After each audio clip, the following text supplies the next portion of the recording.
Hai teman-teman, apa kabar? Jangan lupa jaga kesehatan dan tetap patuhi protokol kesehatannya ya. Hari ini aku bakal ngejelasin kalian mengenai pinjaman online. Yang tentunya ini akan sangat bermanfaat banget bagi teman-teman untuk mengetahui pinjaman online itu sendiri apa dan juga kenapa sih kita harus berhati-hati terhadap pinjaman online. Teman-teman pernah nggak sih dapat SMS ataupun chat WhatsApp dari orang yang nggak dikenal, yang isi chatnya itu menawarkan pinjaman online dengan bunga yang rendah dan dapat meminjam dengan jumlah yang besar? Sebenarnya mereka itu nipu atau enggak sih? Enggak, pada dasarnya kebanyakan enggak nipu. Mereka bakalan beneran nawarin kalian pinjaman online dengan mudah. Terus kalau beneran apa yang salah? Ya karena biasanya orang-orang yang mempromosikan pinjaman online-nya secara melalui WhatsApp itu biasanya mereka merupakan perusahaan pinjaman online yang ilegal atau belum terdaftar di OJK atau Otoritas Jasa Keuangan. Emang setiap perusahaan harus didaftarin di OJK ya? Ya, apalagi nih kan perusahaan keuangan yang tentu saja harus didaftarkan kepada Otoritas Jasa Keuangan atau OJK tadi. Karena OJK ini yang nantinya akan memberikan izin dan mengawasi si perusahaan tersebut, yang apabila perusahaan tersebut melanggar ketentuan yang telah OJK berikan, maka perusahaan itu bisa dibubarkan. Berarti kita nggak boleh dong pinjaman online terhadap perusahaan ilegal ini. Karena di pinjaman online ini selain dia tidak terdaftar di OJK, bunga yang diberikan kepada pinjaman online ilegal ini biasanya juga lebih besar dari ketentuan yang OJK telah berikan. Terus gimana sih ciri-ciri perusahaan pinjaman online ilegal itu? Aku kasih tahu ya teman-teman. Nah, menurut Satgas Waspada Investasi ada beberapa ciri-ciri perusahaan pinjaman online ilegal nih. Yang pertama itu perusahaan tidak memiliki izin secara resmi dari OJK. Yang kedua, tidak ada identitas dan alamat kantor yang jelas. Yang ketiga, pemberian pinjaman yang sangat mudah. Yang keempat, informasi bunga dan denda itu tidak jelas.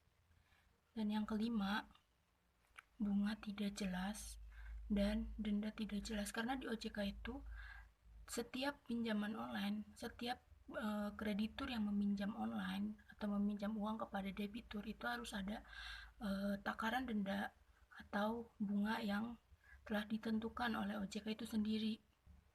Penagihan yang tidak ada batas waktunya. Jadi setiap hari kalian bakal ditagih terus. Akses ke seluruh data yang ada di ponsel. Kalian sering dengar cerita dari teman-teman gak sih kalau misalkan dia itu sering di chat atau ditelepon oleh pihak penagih pinjaman online, sedangkan dia sendiri tidak meminjam pinjaman online. Nah, itu biasanya dari pinjaman online ilegal yang mereka menagih melalui kerabat atau teman-teman terdekat apabila si kreditur ini tidak membayar hutangnya.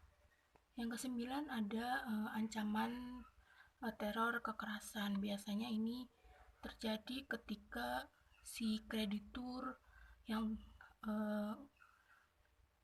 telat membayar, maka bisa saja si perusahaan ilegal ini akan melakukan penagihan melalui debt collector, yang mana biasanya mereka akan menggunakan kekerasan. Ke-10 ada penghinaan dan pencemaran nama baik. 11 ada menyebarkan video pribadi atau foto pribadi si kreditur. Dan yang ke-12 tidak adanya layanan pengaduan. Biasanya kalau di perusahaan pinjaman online yang resmi itu mereka mempunyai pelayanan pengaduan bagi para kreditur apabila mereka memiliki keluhan terhadap si perusahaan pinjaman online ini. Terus gimana kalau yang udah ada yang terlanjur buat minjem pinjaman online secara ilegal tersebut? Kalau teman-teman udah terlanjur meminjam pinjaman online secara ilegal tersebut, bisa mengadukan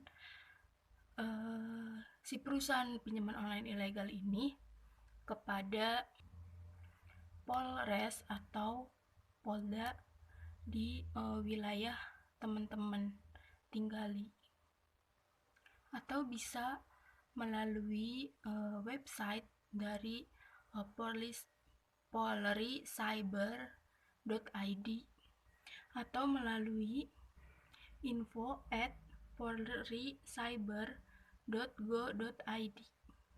Adapun bisa melaporkan melalui OJK dengan nomor 157 atau nomor WhatsApp-nya 0811 57 15 7157. Teman-teman mulai sekarang sadar ya akan modus pinjaman online ini yang sangat merugikan diri kita sendiri dan juga tentunya keluarga kita serta teman-teman kita juga loh. Dan bahkan ya, si peminjam online ini bisa direnggut nyawanya loh, seperti kasus yang ada di Denpasar, Bali, yang mana ada seorang warga yang tewas dikeroyok oleh 7 orang debt collector. Nah teman-teman, mungkin itu aja untuk video kali ini. Ingat ya teman-teman, jangan melakukan pinjaman online kepada perusahaan yang belum terdaftar resmi secara